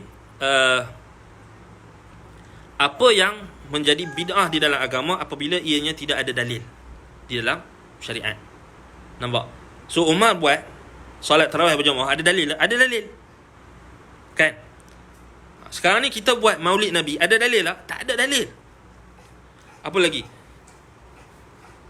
Sambut maulid Nabi, ada dalil lah? Tak ada dalil. Maksudnya tak ada, Nabi tak pernah buat, memang Nabi tak pernah buat, sahabat pun tak pernah buat, tabi'in pun tak buat, tiba-tiba kita buat. Tak ada dalil lah, kan? Solat tarawih lain, sebab ada dalil. Nabi buat dulu, kemudian Nabi tinggalkan, takut jadi wajib, kemudian Umar hidupkan balik. Itu dalil dia. Jadi tak sama, kan? Tak sama. Itulah juga berzikir ramai-ramai, berzikir berjema'i ramai-ramai. Ada dalil lah? Tak ada dalil. Sebab sahabat tak buat. Sahabat yang hidup pada zaman Nabi tak buat benda tu, kan? Bahkan ada riwayat yang mengingkari. Itulah riwayat dalam Sunan Ad-Darimi, riwayat daripada Abdullah bin Mas'ud radhiyallahu anhu dan juga Abu Musa al-Asy'ari, yang mengingkari perbuatan berzikir secara jama'i, berzikir secara ramai-ramai dengan satu suara ataupun dengan tekong, kan? Baik. Jadi itu antara apa yang kita boleh lihat pada rukun bid'ah. Baik. Kemudian kita nak tengok perkataan takrir daripada para ulama salaf berkenaan dengan 3 rukun tadi. Baik. Kita dah dapat 3 rukun tadi ada dalam hadis Jabir bin Abdullah, hadis Ummul Mukminin Aisyah radhiyallahu anha, hadis Al-Irbad ibn Sariyah, dan juga hadis-hadis yang sangat banyak. Kalau kita nak sebutkan satu-satu, sangat banyak. Baik. Kemudian kita nak tengok perkataan para ulama salaf, ulama Ahlus Sunnati wal Jamaah. Antaranya Ibn Rajab Al-Hanbali rahimahullah dalam Jami'ul Ulum wal Hikam, dia kata apa? Fa kullu man ahdatha shay'an wa nasabahu ila ad-din wa lam yakun lahu aslun min ad-din yarji'u ilayhi fa huwa dhalalatun wad-dinu minhu bari'un. Baik. Tengok dia kata apa? Setiap sesuatu ataupun barang siapa yang melakukan mereka-reka cipta, fa kullu man ahdatha syai'an, barang siapa yang mereka sesuatu perkara, urusan, wa nasabahu ila din, lalu dia menisbahkan hal tersebut kepada agama, walam yakun lahu aslun minad din yarji'u ilai, dan tidak ada asal yang dikembalikan, tidak ada dalil, tidak ada asal yang dikembalikan dalam agama terhadap apa yang dilakukan, fahuwa dalalah, maka ianya adalah sesat, wa dinu minhu bari, dan agama berlepas diri daripadanya. Kita bagi contoh yang mudah. Sanitizer. Semua orang sekarang ni buat sanitizer, hand sanitizer ruqyah. Dia buat hand sanitizer dengan ruqyah 30 juzuk Quran. Sebab apa dia boleh jadi bid'ah? Bahkan dia bid'ah sebab dia telah menisbahkan kepada agama. Sebab dia kata, sebab dia tak kata benda ni daripada agama ataupun ni sunnah ke apa. Dia kata, ini sanitizer saya bacakan 30 juzuk Quran, ayat-ayat ruqyah, kemudian saya jual. Baik, macam mana dia boleh jadi dia menyandarkan kepada agama bila ada orang sangka, sebab dia boleh membawa kepada bid'ah tadi. Sebab ada orang yang jahil menyangka, dia pun jahil jugalah buat benda tu kan. Ada orang yang jahil menyangka siapa yang pakai hand sanitizer yang ruqyah, versi ruqyah, adalah lebih mujarab berbanding orang yang pakai hand sanitizer yang tidak diruqyah 30 juzuk. So nampak, dia adalah apa? Dia adalah dhara'i'u al-mufdiyah ila al-bid'ah. Dia membawa kepada bid'ah, maksudnya membawa kepada sangkaan orang bahawasanya hal tersebut adalah agama. Macam kopiah juga tadi, kopiah kan, dia buat kopiah capal, kemudian disandarkan kepada agama. Dia kata ada fadilat tertentu, siapa pakai ni dia akan dapat syafaat Nabi ke, rasa cinta kepada Nabi, sedangkan benda tu tak ada dalil. Kemudian dia kata apa lagi? Kemudian benda tu boleh membawa kepada bid'ah, maksudnya membawa kepada sangkaan orang siapa yang pakai capal yang ada kopiah yang ada logo capal tu lebih afdal berbanding orang yang tak pakai kopiah yang ada capal. So nampak, dia boleh menyebabkan dhara'i'u al-mufdiyah ilal bid'ah. Dia akan membawa kepada bid'ah, iaitulah orang menyangka bahawa hal tersebut termasuk daripada agama. Baik. Kemudian kata Ibn Rajab lagi, al-muradu bil bid'ah ma ahdatha mimma la asla lahu fi syari'ah yadullu alaih. Fa amma ma kana lahu aslun min asy-syar'i yadullu alaihi falaysa bi bid'atin syar'an wa in kana bid'atan lughatan. Nampak? Adapun apa yang diada-adakan yang tidak ada asalnya di dalam syariat yang menunjukkannya, apa yang kalau dilakukan adanya asal di dalam syariat yang menunjukkannya, maka ianya bukan bid'ah dari sudut syariat. Contoh macam apa? Solat tarawih jemaah tadi, dia bukan bid'ah. Sebab apa? Dari sudut syariat, dari sudut syarak dia bukan bid'ah kerana adanya dalil. Umar hanya menghidupkan balik sunnah tarawih berjamaah yang pada asalnya Nabi SAW tinggalkan kerana bimbang jadi wajib. Baik. Kemudian Umar hidupkan. So perbuatan Umar bukan bid'ah dari sudut syarak.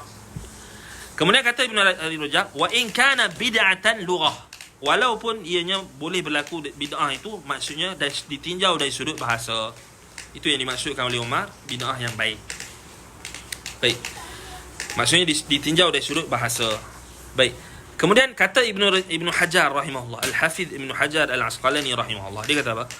Wal muradu biqaulihi wa kullu bid'atin dalalah, yang dimaksudkan dengan kullu bid'atin dalalah, setiap bid'ah itu sesat, ma ahdatha wala dalila lahu min asy-syar'i bi tariqin khas wala 'am, apa yang diada-adakan, yang ini dalam urusan agama, yang tidak ada dalil daripada syariat, sama ada dalil yang khusus ataupun dalil yang umum.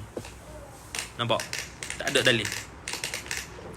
وقال أيضا وهذا الحديث يعني حديث من أحدث في أمرنا هذا ما ليس منه فهو رد. Hadis barang siapa yang mengada-adakan sesuatu di dalam urusan kami, yakni agama kami ini, yang tidak ada asal daripadanya, maka ia tertolak. Ma'dudun min usulil Islam wa qa'idatun min qawaid. Kata Ibnu Hajar, ianya termasuk dan dikira termasuk daripada usul-usul Islam, prinsip-prinsip Islam dan kaedah daripada kaedah-kaedah penting dalam Islam. Fa inna man ikhtara'a fi ad-din ma la yushhadu lahu aslun min usulihi fala yultafatu ilaihi.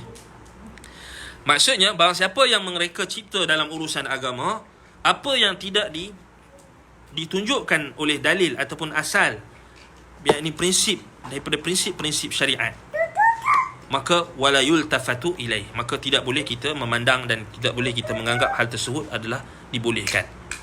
Maksudnya tak payah pandang lah kalau orang buat bid'ah yang tidak ada asal dalam syariat. Maksudnya bid'ah dalalah, bid'ah dalam urusan agama, maksudnya yang disandarkan kepada agama. Baik, jadi kalau kita tengok balik, kalau kita buat kesimpulan apakah takrif bid'ah dari sudut syariat berdasarkan hadis-hadis dan tiga ikatan yang kita sebutkan base pada hadis Al-Irbad Ibn Sariyah, hadis Jabir bin Abdullah, hadis Aisyah radhiyallahu anha, apa dia? Kita boleh simpulkan bid'ah ini dari sudut syariat ma uhditha atau ma ahdatha fi dinillah wa laysa lahu aslun amun wala khassun yadullu alaih. Apa sahaja yang disandarkan kepada agama yang tidak ada sandaran dalil, sama ada dalil yang khusus ataupun dalil yang umum. So di situ jelas kepada kita apa yang dimaksudkan oleh ulama-ulama ahli sunnati wal jamaah. Kemudian kita tengok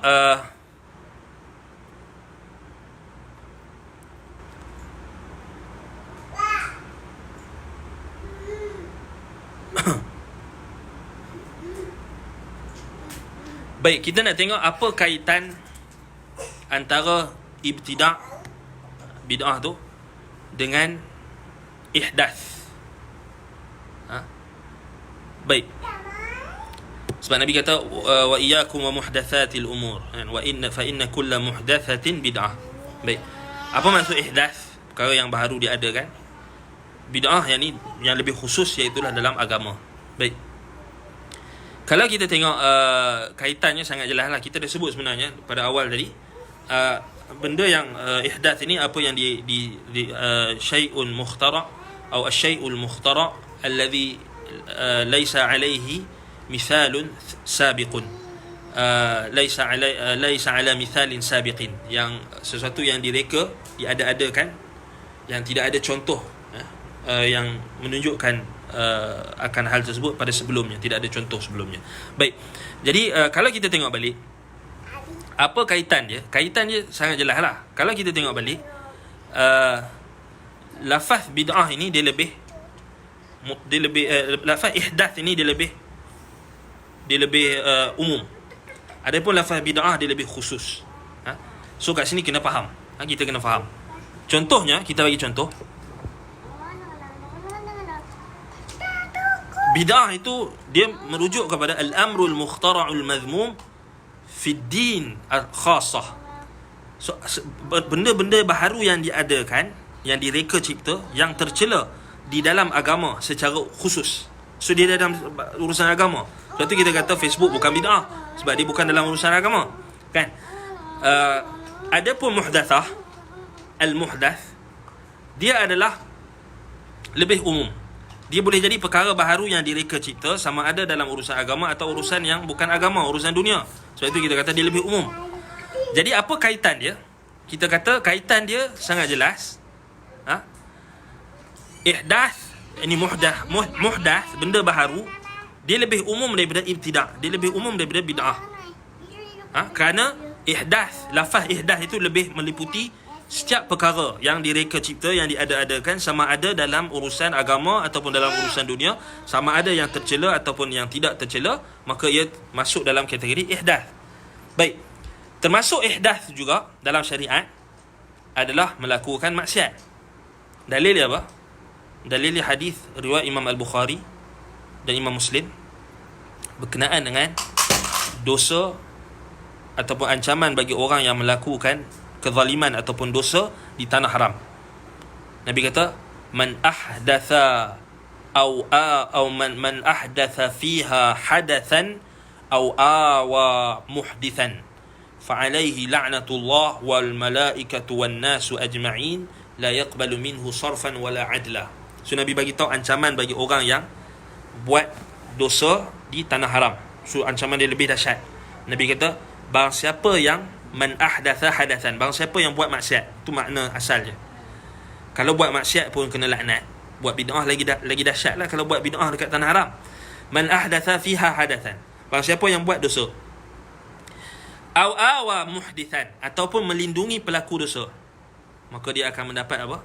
Laknat Allah, malaikat dan manusia keseluruhannya, dan tidak diterima amalan fardu dan amalan sunatnya. Ai ahdatha al-ma'siyah, maksud kata Ibnu Hajar iaitu dia melakukan maksiat. Sudah ahdatha kan. Sebab itu kita kata ahdath, muhdath lebih umum, masuk maksiat. Baik, maka di sini kita jelas kepada kita. Contoh apa ahdatha di tanah haram ni, muhdath dalam tanah haram? Contohnya perbuatan transgender yang pergi tawaf di Baitullah, di Kaabah, tawaf dalam memakai dalam keadaan dia memakai pakaian wanita. Dia memakai telekom sedangkan dia seorang lelaki, maka itu termasuk muhdath, perkara yang maksiat yang dilakukan di tanah haram. Baik, maksudnya dia mendapat ancaman. Kalau dia tak bertaubat, dia akan mendapat ancaman laknat Allah dan manusia, malaikat dan manusia keseluruhannya. Tidak diterima amalan fardu dan amalan sunatnya selagi mana dia tak bertaubat. Wal'iyadzubillah, sangat bahaya. Baik, sebab itu kalau kita tengok balik, kita kena muhasabah lah balik. Kenapa Allah Ta'ala bagi kita musibah macam ni, wabak penyakit macam ni? Allah Ta'ala nak suruh kita kembali kepada dia dan peringatan kepada kita. Maksudnya apa? Kita kena beringat, kita kena ambil iktibar apa yang berlaku, maksiat yang tersebar yang tidak kita ingkari sebelum ini. Kesemua itu akan membawa kepada kita musibah, azab, yang mana dia akan kena semua orang. Dia tak pilih. Orang yang pergi solat pun kena, orang yang pergi masjid pun kena. Dia tak pilih, maksudnya dia akan kena semua orang. Sebab itu kita kena muhasabah diri, selain daripada kita mengambil sebab-sebab yang disyariatkan, diharuskan oleh Allah, yang yang ditunjukkan oleh manusia, pakar perubatan dan sebagainya, dan perintah daripada pemerintah. Kita ambil sebab, tetapi dalam masa yang sama kita kena muhasabah. Baik. Jadi itu yang dimaksudkan dengan muhdath. Sebab itu muhdath ni lebih umum. Baik, kalau kita tengok balik antara bid'ah dari sudut bahasa dengan lurah, ataupun syarak dari sudut syariat dengan sudut bahasa, maka bid'ah ini lebih khusus maknanya daripada makna lurah. Dan muhdath tadi itu lebih khusus, lebih umum berbanding dengan bid'ah. So dia kata wa iyyakum wa muhdatsatil umur fa inna kullah muhdatsatin bid'ah. Sebab itu Nabi, tengok Nabi punya style, Nabi akan sebut yang umum dulu, kemudian Nabi khususkan. Sebab itu Nabi kata wa iyyakum wa muhdatsatil umur, berwaspadalah kalian daripada perkara baharu yang diada-adakan. Kemudian Nabi kata wa kullu muhdatsatin bid'ah, dan setiap perkara baharu yang diada-adakan itu adalah bid'ah, wa kullu bid'atin dalalah, dan setiap bid'ah itu adalah sesat. Baik, so Nabi umum, kemudian Nabi datangkan khusus, Nabi khususkan. Baik. Kemudian kalau kita tengok, ada 3 makna lah muhdath ini. Pertama, al-amru al-mukhtara' madhmuman kana aw mahmudan fi ad-din kana aw fi ghairihi. Boleh jadi perkara yang diadakan ini sama ada dia tercela ataupun yang terpuji, ataupun di dalam agama ataupun di dalam urusan dunia. So dia umum. Dia boleh berlaku pada semua benda. Yang kedua, al-amru al-mukhtara'ul madhmum fi ad-din kana aw fi ghairihi. Yang kedua, perkara yang direka cipta di dalam, yang tercela, sama ada dalam agama ataupun dalam dunia. Ada tak benda yang direka cipta di dalam urusan dunia yang tercela? Ada tak? Apa contohnya benda yang direka cipta dalam urusan dunia yang tercela? Contohnya apa? Siapa boleh bagi benda yang direka cipta dalam urusan dunia dan dia tercela? Contohnya apa? Contohnya wasilah-wasilah maksiat. Wasilah-wasilah yang membawa kepada maksiat. Wasilah-wasilah yang membawa kepada maksiat. Ataupun pelanggaran terhadap perintah Allah. Pelanggaran terhadap perintah Allah. Direka cipta misalnya, dia buat apa? Contohnya dia buat, dia tak mau kahwin. Contoh ni banyak berlaku kan. So dia buat apa? Dia buat robot. So dia kahwin dengan robot. Bid'ah tak? Bid'ah yang tercela. Robot tu asalnya, kalau dia maksudnya kalau robot tu dia buat untuk urusan dunia yang harus, untuk tolong dia cuci rumah dia ke kan, ataupun untuk tanaman dia ke, dia buat robot, harus dia bid'ah yang mahmudah, yang terpuji. Tapi kalau dia gunakan robot itu untuk buat benda yang melanggar perintah Allah, buat pengklonan manusia contoh, itu adalah yang tercela. So dia ada benda yang direka cipta dalam urusan dunia pun tercela, ada tercela. So itu yang kedua. Yang ketiga, al-amrul mukhtara'ul madhmum fi dini khassah. Yang ketiga, kita faham perkara yang direka cipta yang tercela di dalam agama secara khusus. Ini yang dimaksudkan dengan bid'ah dalalah, bid'ah yang sesat. Dan semua bid'ah di dalam agama adalah dalam kategori ini. Tidak ada bid'ah hasanah dalam agama kita. Semua bid'ah dalam agama adalah madhmumah, adalah apa? Adalah dalalah, wa kullu dalalatin fi an-nar. Semuanya diancam dengan neraka. Yang itu kita kena faham. So itu kita kena bezakan antara perkara-perkara ini. Baik.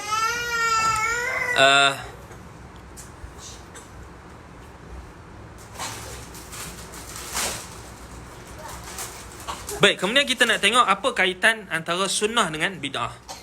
Apa kaitan antara sunnah dengan bid'ah? Baik. Kadang-kadang kalau kita tengok balik bid'ah dari sudut lughah, bid'ah dari sudut bahasa datang dalam dalam sunnah datang dengan lafaz sunnah. Contohnya apa? Contohnya kalau kita tengok dari sudut makna lughawi, kita tengok dari sudut apa? Dari sudut bahasa. Contohnya, apa dalil yang menunjukkan sunnah ini juga boleh merujuk kepada bid'ah? Bid'ah dari sudut bahasa, maksud benda baharu yang diadakan, yang kita kata yang ada dalilnya. Iaitulah apa? Contohnya hadis Nabi sallallahu alaihi wasallam, man sanna fil islami sunnatan hasanah falahu ajruha wa ajru man amila biha ba'dahu min ghairi an yunqasu min ujurihim syai'. Wa man sanna fil islami sunnatan sayyi'ah kana alaihi wizruha wa wizru man amila biha min ba'dihi min ghairi an yunqasa min awzarihim syai'. Baik. Nabi SAW bersabda, barang siapa yang menunjukkan contoh ataupun jalan di dalam Islam, jalan yang baik, sunnah hasanah, jalan yang baik, maka falahu ajruha, maka dia akan mendapat ganjaran pahala. Wa ajru man amila biha min ba'dihi min ghairi an yunqasa min ujurihim syai'. Dia akan juga mendapat pahala orang yang mengikuti contoh teladan yang baik tadi, sunnah yang baik, sunnah hasanah, orang yang beramal yang ikut dia tanpa mengurangkan pahalanya sedikit pun. Begitulah juga barang siapa yang menunjukkan sunnah yang sayyi'ah, yang ini jalan yang tidak baik, kana alaihi wizruha, dan dia akan menanggung, dia akan mendapat dosa orang yang ikut. Dosa pertama, dosa yang dia buat contoh tak baik itu. Kemudian wa wizru man amila biha min ba'dihi min ghairi an yunqasa min awzarihim syai'. Dan dosa orang yang mengikut dia, ikut sunnah yang tak baik itu, tanpa mengurangkan sedikit pun dosa-dosa dia. Maksudnya dia akan dapat dosa yang jariah, dosa yang berterusan. Baik. Jadi kalau kita tengok dari sudut bahasa, adakah dia bermaksud bid'ah? Ya, dia maksudnya bid'ah dari sudut bahasa, bukan bid'ah dari sudut syariat. Bila Nabi kita man sanna sunnatan, siapa yang melakukan sunnah yang baik. Sunnah yang baik maksudnya sunnah yang apa yang ada dalil dalam syariat. Contohnya, dia sedekah. Sedekah ada tak dalil dalam syariat? Ada dalil. Kan? Kemudian orang pun ikut dia bersedekah. Contoh, dia dapat pahala, dia tunjuk sunnah yang baik, dan dia pun orang yang buat apa yang dia tunjukkan akan bagi kat dia akan dapat pahala orang yang ikut buat dia kan. Sama juga sunnah sayyi'ah. Sunnah sayyi'ah maksudnya contoh teladan yang buruk, termasuklah bid'ah dalalah. kan? Maksud dia masuk dalam kategori itu. Tetapi itu kalau kita kata hadis ini tidak menunjukkan adanya bid'ah hasanah dalam agama. Tetapi hadis ini menunjukkan apa? Sunnah itu ditinjau dari sudut apa? Dari sudut jalan, cara ataupun amalan yang telah ada dalilnya dalam syariat, kemudian dihidupkan semula, kemudian dijadikan contoh teladan, orang mengikuti amalan tersebut, maka dia akan mendapat pahala yang berterusan. Begitulah juga sebaliknya orang yang menunjukkan contoh yang tidak baik, iaitu sunnah sayyi'ah. Baik. Jadi kalau kita tengok dari sudut bahasa, adalah dari sudut bahasa bid'ah tu, tetapi kita kena faham bid'ah dari sudut bahasa, bukan merujuk kepada bid'ah dari sudut syariat. Baik, kalau kita tengok dari sudut makna syariat, sunnah datang di sini adalah berlawanan dengan bid'ah.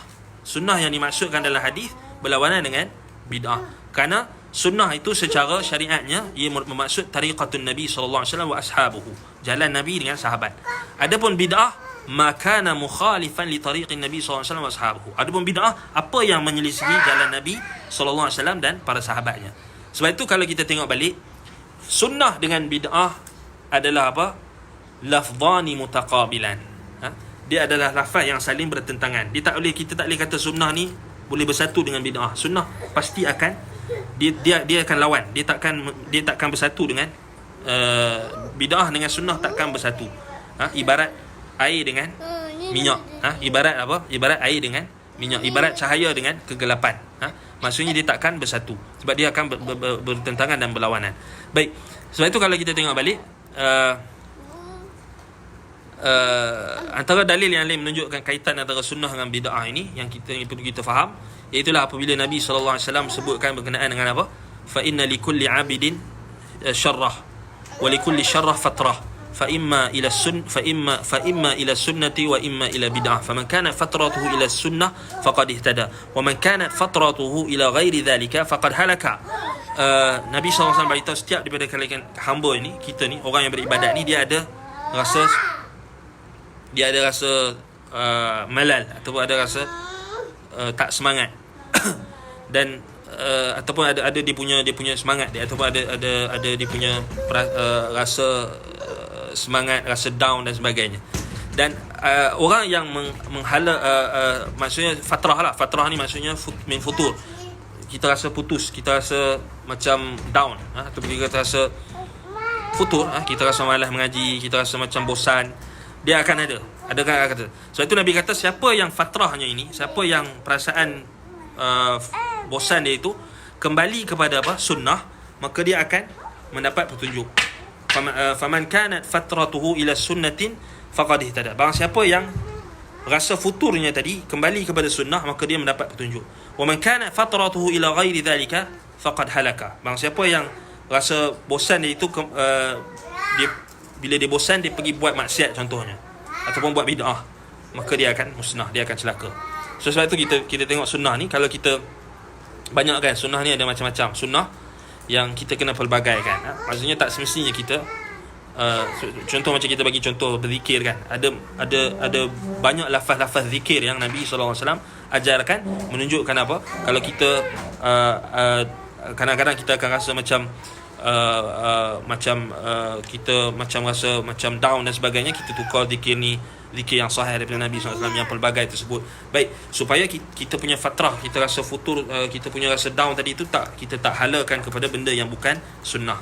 Baik, sebab itu Nabi kata, kalau siapa yang dia kembali balik kepada sunnah, bila dia bosan, dia cari benda yang sunnah juga, tak termasuklah benda yang harus kan. Contohnya dia bosan, ialah duduk PKP ni, takkanlah dia kena 24 jam nak mengaji kan. Kadang adalah fatrah dia akan rasa futur. Macam orang yang mengajar jugalah, takkanlah dia 24 jam dia nak mengajar. Dia ada waktu je untuk dia bermain dengan anak-anak dia, untuk dia maksudnya beriadah dalam rumah ke apa kan. So benda tu harus kan. So bila dia halalkan benda yang dia rasa down dia tadi, bosan dia atau sebagainya tadi, kepada benda-benda yang sunnah juga, yang berbeza hukumnya, harus dia makan ke apa, benda yang harus kan, dia tak membazir apa semua. Jadi benda tu kita kata adalah menunjukkan dia mendapat petunjuk. Adapun dia menghalalkan benda, bila dia bosan, dia menghalalkan kepada fatrahnya itu kepada benda yang selain daripada sunnah, benda yang maksiat, bid'ah dan sebagainya, maka dia akan celaka. Baik, anda rasa cukup setakat itu kerana anak-anak ni pun dah kacau. Dia dah tak lagi masuk. Dia nak masuk dalam kamera ni. Jadi yang rasa cukup sekali, insya-Allah kita sambung pada kelas akan datang. Aku qauli hadza wa astaghfirullah li wa lakum. Subhanakallahumma wa bihamdika asyhadu an la ilaha illa anta astaghfiruka wa atubu ilaik. Sallallahu ala Muhammadin wa ala alihi wa sahbihi wa barik. Alhamdulillahirabbil alamin. Assalamualaikum warahmatullahi wabarakatuh.